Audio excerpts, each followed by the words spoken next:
What a treat. And I'm actually really happy to see that we have a group size today that's going to make what I wanted to do work. Because I want this to be a really interactive session today where we are going to actively work on making a graded exposure plan. And I'm going to talk a whole bunch about what that is in just a minute. But before we get started, let me just start by asking everybody a question. Can you just for 1 second think about something you could do or a place you could go or a person you could talk to that would be very likely to set off a pain flare? So I'm not asking you to do this, don't worry.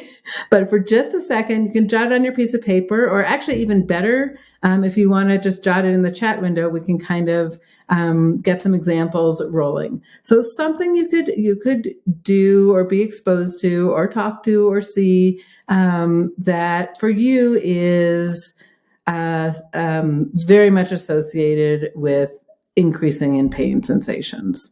I know that's a little bit of a cruel way to start this thing, but it's going to be really helpful in just a minute, I promise. Amazing. Jane, tight footwear. Love it.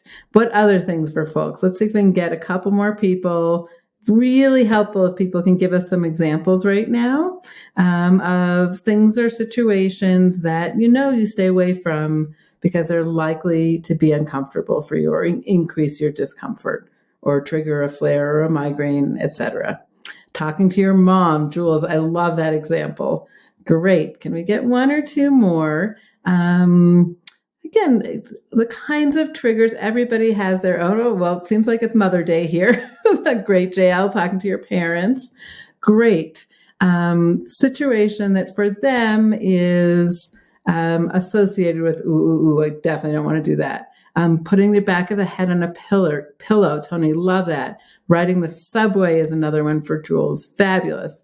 Barometric change. Great. And what I really like here, and I'm so appreciative to everybody for putting their thoughts in the chat so I can kind of read them and spill them out loud, is I first want to say that it's always fascinating for me that the top of anybody's problematic areas, situations, conversations, etc., is different for everybody. And the best way to see this is actually having a bunch of these getting up in the morning. Great. So we have some that have to do with like external changes like the weather, some that have to do with specific sensations on our body, like putting our head on a pillow, some that have to do with conversations, or putting your head on a pillow, or the tight footwear, right? Some kind of a more tactile thing, some that have to do with conversations. Great. So continue if you haven't put one in, would love to see some more. Now let's just do one more thing. As you've been thinking about the situation, give me the first thought that goes through your head when you think about being in that situation. What's the first thought or emotion that pops up for you?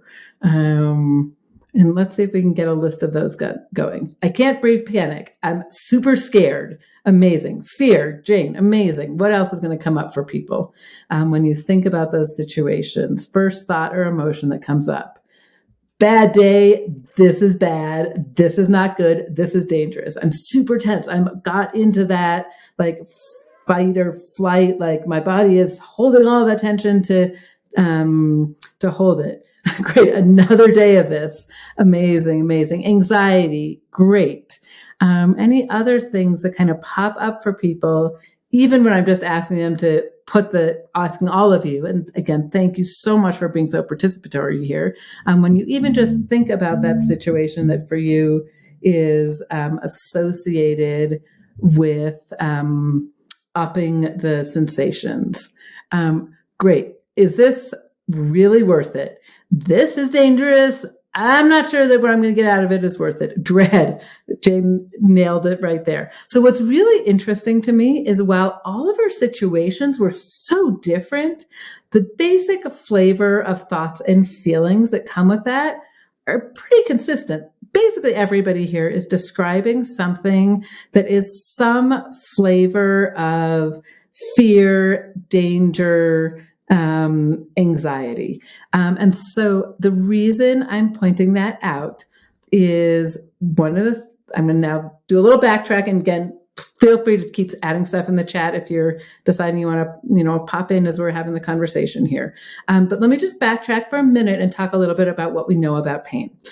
So what we know about pain is, unlike, it was actually Descartes in a bazillion hundreds of years ago, had kind of an idea that pain was kind of like that there was a string that went from all the parts of our bodies up to our brain. And when something got injured, little woman tugged on the string and a bell went off in our brains. And that's what let us know, like, this is painful. So it turns out that's just not the way the pain works. The way that pain works is like all of our senses. Pain is very much a sensation that we experience when our subconscious brain has processed all the input it's getting, both from our body and from the world and from our past experiences, and from our emotional reactions, our thought reactions. It processes them all up super quickly in a billion trillionth of a second, and decides, is this situation safe or dangerous? And if your brain decides it's dangerous, it will pump pain.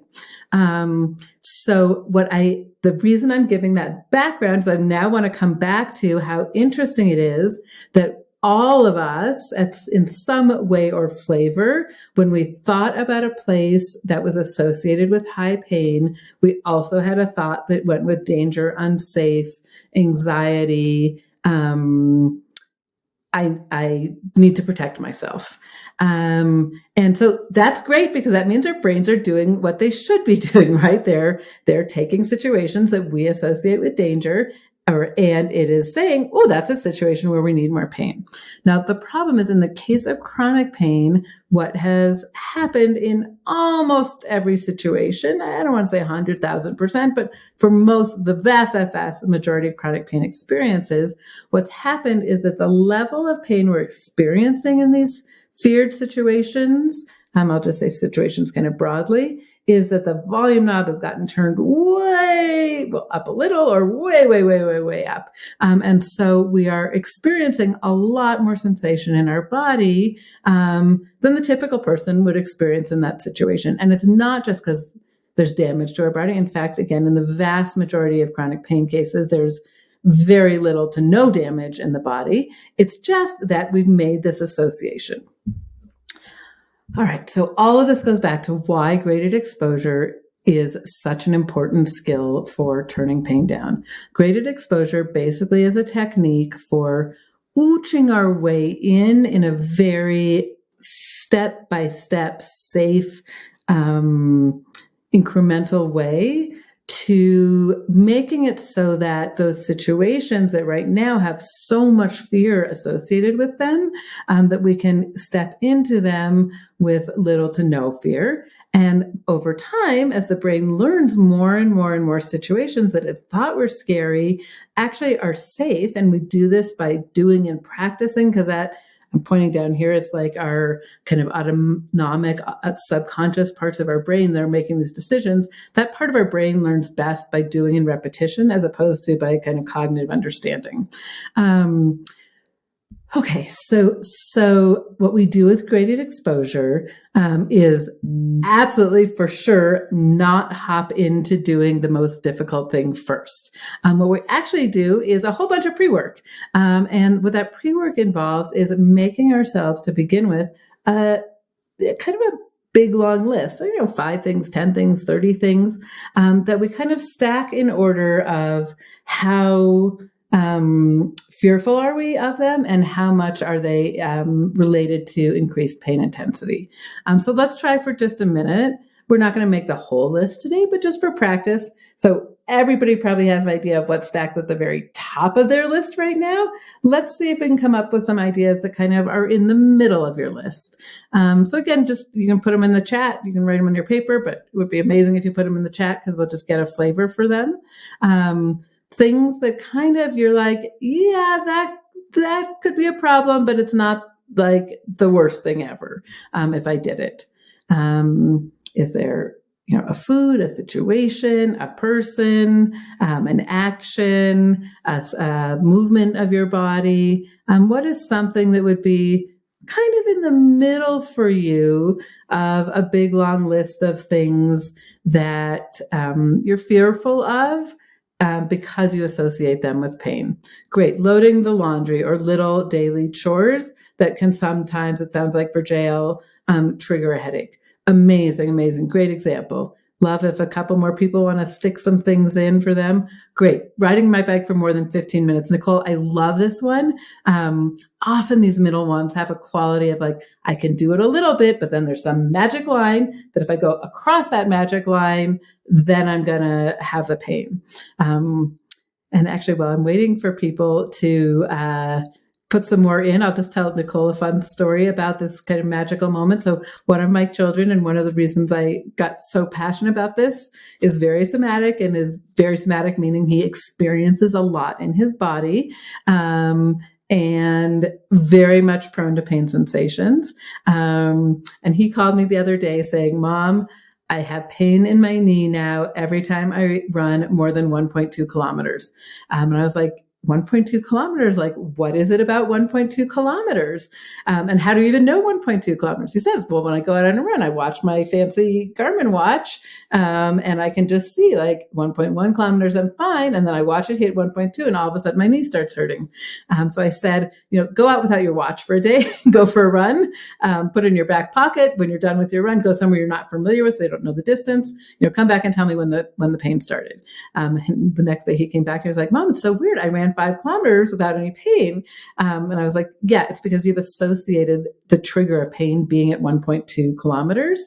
So really interesting learning about some of these middle ones that sometimes when we can slip into them without knowing exactly that we've hit that time or distance trigger is one way we can do this exposure. But that's it. That was a whole side conversation based on Nicole's, and we got some new great examples here. Jane, a new pair of shoes. Perfect. The old shoes are okay, but the new pair of shoes could hurt. Singing or talking a little bit too long with mouth pain. Jeff, great example. And so all of these do have this quality of something that's like, I can do it some, and then there's too long. I can wear some shoes, but if they're new, it's too much. So love that where you guys are finding how to find these kind of middle ones. Lifting anything that is just at the limit of hurting another disc. Great, Jessie. So you also have these middle ones have this quality of it's okay for a bit, but then it's not okay anymore. Amazing. All right. So now, here, let's just do one more thing for everybody that's put one in and everybody else too, hopefully. For these kind of middle ones, let's assess our fear that goes with them. Let's just assume the fear of the biggest thing was a 10, and as a 1 is absolutely no fear. And I say fear to include fear, anxiety, worry, sense that this is dangerous for me.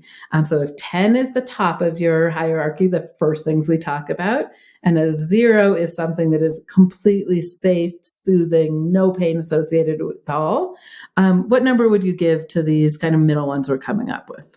And so let's see if we can actually, great, anything touching your head like showering, hair brushing. Tony, love that example too. So let's put a bunch of numbers in. Great, we're at a 6. We got another 6. Wow, we seem to be on the 6s and the 7s. Amazing. That 5, because it's in the middle. Great.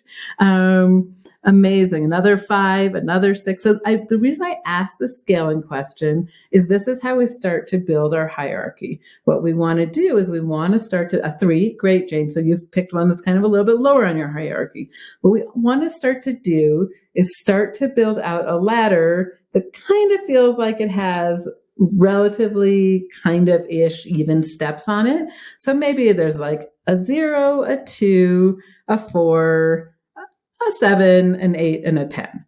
Or maybe you can get 0, 1, 2, 3, 4, 5, 6, 7, 8, 9, 10, and just go all the way up the ladder. But I do find that asking a kind of a scaling question of where does this fit on the 1 to 10 helps us sort out where to put things on the hierarchy, right? So, it might be, where would riding that bike 20 minutes fall? That's probably, is that a little bit higher, or is it at 20 minutes, you're just off the charts? And we need to look for a different kind of an activity. Okay, so we aren't today going to make the whole list, but I do really, really encourage you, if you're thinking about using graded exposure as part of how we're going to break that connection between fear and pain and eventually teach our subconscious brains that it's okay to let the dial come back down, take some time to make that hierarchy, because that hierarchy really, first, it's helpful to just see that there's gradations in our experiences, but it also kind of becomes our roadmap for how we do graded exposure. But now what I'm going to do today is we're going to now go down to the very, very bottom. And what I want to do is have everybody list something. You're not even going to do anything, but something you could think about that even thinking about has a little bit of fear associated with it, fear around pain. Little teeny tiny bit, but we're just going to think. We're not going to actually do anything. So let's see if we can get some examples of things that people could think about, that if you were actually doing them would be at like a 3 to a 5, something like that.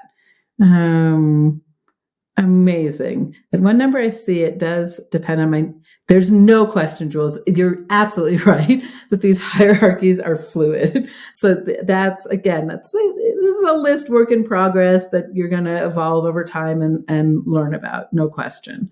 But for now, let's see if we can get a few more things coming in. That's something you could think about, that is, the thought of it is associated with some fear, but we're not going to do it. So just something you could think about. Great. Resting my heels on a hard surface. Love it.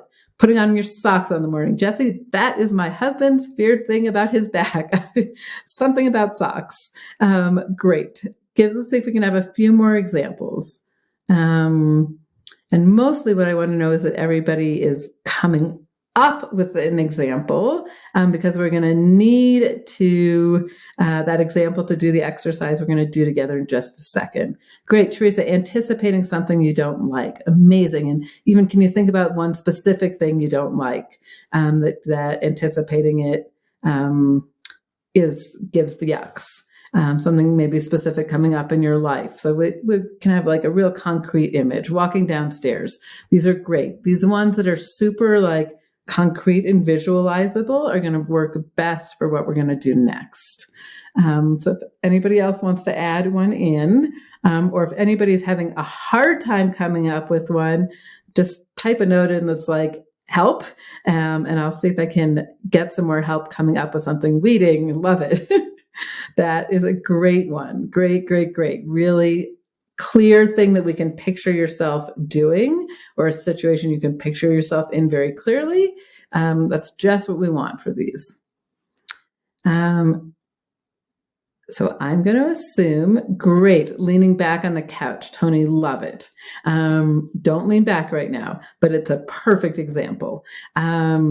Okay, so I'm going to assume, because nobody's put help in there, that whether you've put them in or not to the chat, that you have an example in your mind of a super concrete, visualizable thing that comes with some fear for you. So often the best thing to have at your very bottom, flossing in a certain spot. Yeah, amazing, even though you know it's safe. Jeff, love that example.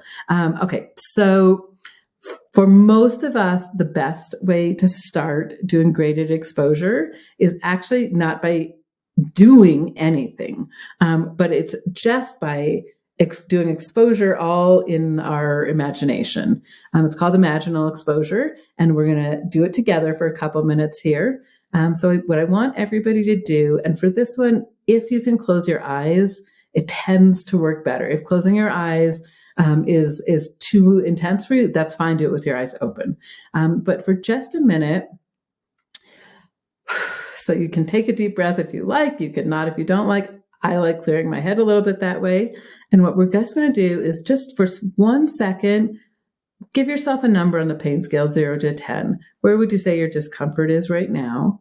But just take a minute and just notice where your body is. Maybe give it a number, maybe give it a name, maybe just notice particular sensations. And you can also do the same when you think about your level of fear or anxiety or arousal. Between 0 and 10, what number would you give it? And because your eyes are closed, I'm not going to ask you to put it in the chat, but just roll with me for a minute here. And what I want you to do, so just mark, okay, this is what's happening in my body just right now today while I'm here with Abigail in the and the crew on our webinar this week. And this is kind of what's happening with my level of fear, anxiety, danger sensing, 0 to 10. And now I want you to picture the specific situation that you either put in the chat or had in mind.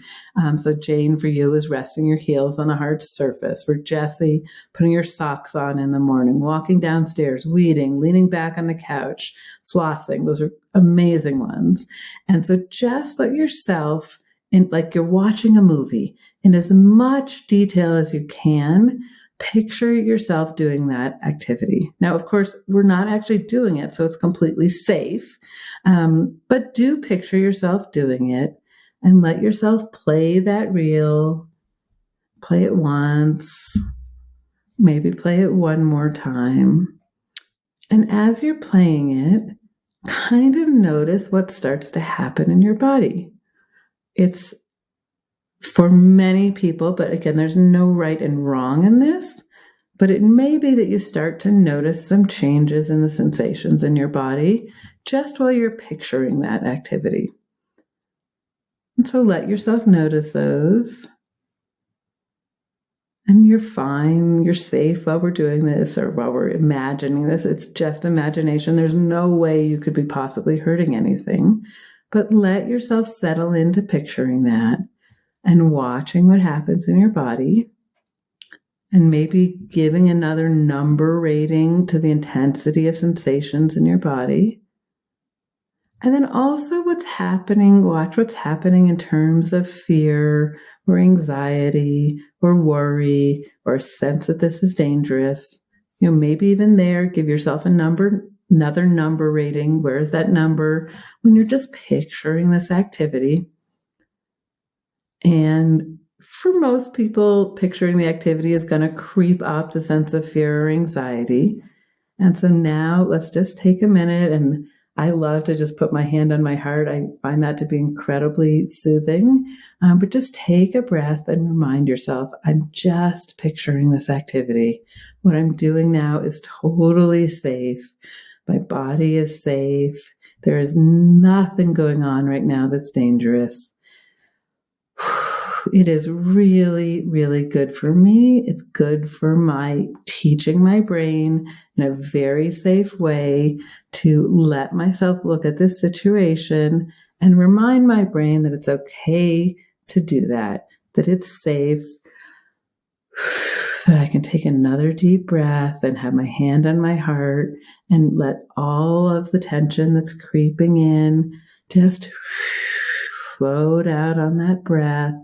Feel the warmth and the safety with your hand, and then go back to watching that reel again, right? Watch the tape of the situation.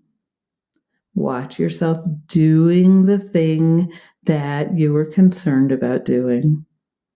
And see if this time while you watch it, it's okay if you have more sensation or less sensation in your body. That doesn't matter at all. But let's see if we can watch it and keep in the calm zone. Keep breathing deeply. Keep knowing that I'm fine. Keep saying, isn't this interesting, whatever my sensations I'm feeling with just thinking? Because I know I can't possibly be doing any damage. I'm just thinking about this. Thinking is completely safe. So I can let my anxiety settle down. I can feel the warmth and the safety from my hand on my heart. I can use my breath to settle my system. And now I'm going to pause for just a minute and go ahead and open your eyes and go like this and say, woohoo, woohoo, woohoo, I did graded exposure for the first time. Imaginal graded exposure. Congratulations, you've done it. So what have you just done? What you've done is practiced letting yourself be in a feared situation, but keeping the fear down. Let's collect some comments from folks. We're almost at time here. But before we wrap up, give me some comments on what that was like for you. And while you guys are putting in comments, I'll talk a little bit about how one goes from here. So basically, when you work with our coaches or when you do this on your own, what we know as psychologists from years and years and years and years of using exposure is that one can learn over time to do things more and more and more up the hierarchy without the fear, with practice. And so just like today, you were able to imagine and keep the fear down, I hope, the more you are able to keep practicing first imagining and then working our way up the hierarchy, practicing doing things that were connected between fear and pain before without the fear, your brain starts to learn like, oh, I can do that. And then all of a sudden, for some people, it takes 2 times. For some people, it takes 27 times. For some people, it takes 150. It doesn't matter how many times it takes. But with practice, you will all of a sudden discover that the things that evoked fear and therefore pain in the past stop evoking the fear. They also will settle down the amount of pain sensations you're having in that situation. And that is what graded exposure is all about. It's a technique for teaching our brains the things that we perceived as dangerous and therefore raised pain sensations are actually not dangerous. They're safe. And over time, that starts to lower out the pain sensations. So happy to have questions, comments, reactions. Would love to just hear that. We'll stay on for a couple minutes beyond our half hour, so I can kind of speak to those here for anybody that would like.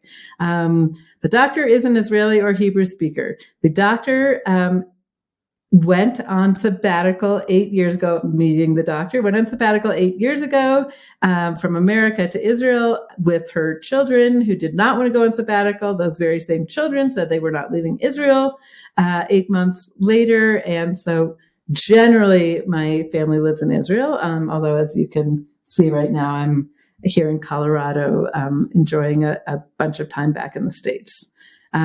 Jane, it is really difficult. It takes time and practice.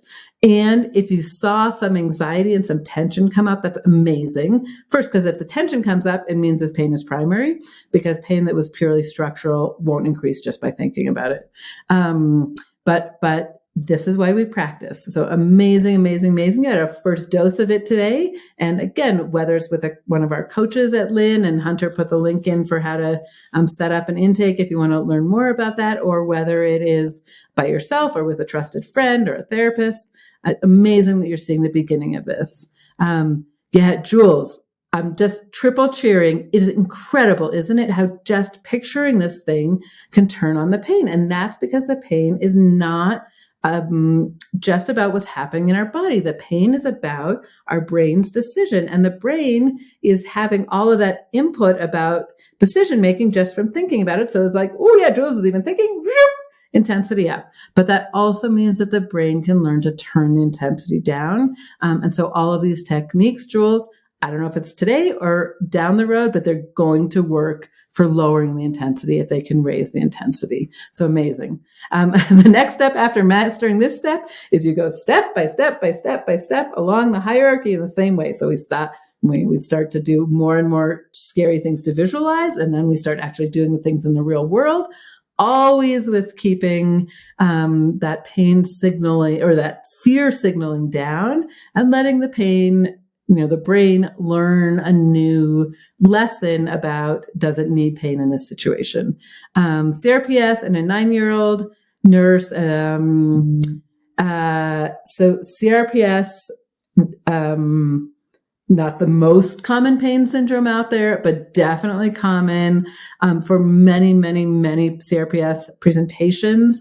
These techniques are really helpful. And I would say, especially if it's a 9-year-old, and there's been an injury and it's been more than 3 to 6 months, or there hasn't been an injury, I would really encourage her parents should become experts in this, because like my story with my son, as a family, they're going to be able to learn to have a different vocabulary around pain and sensations.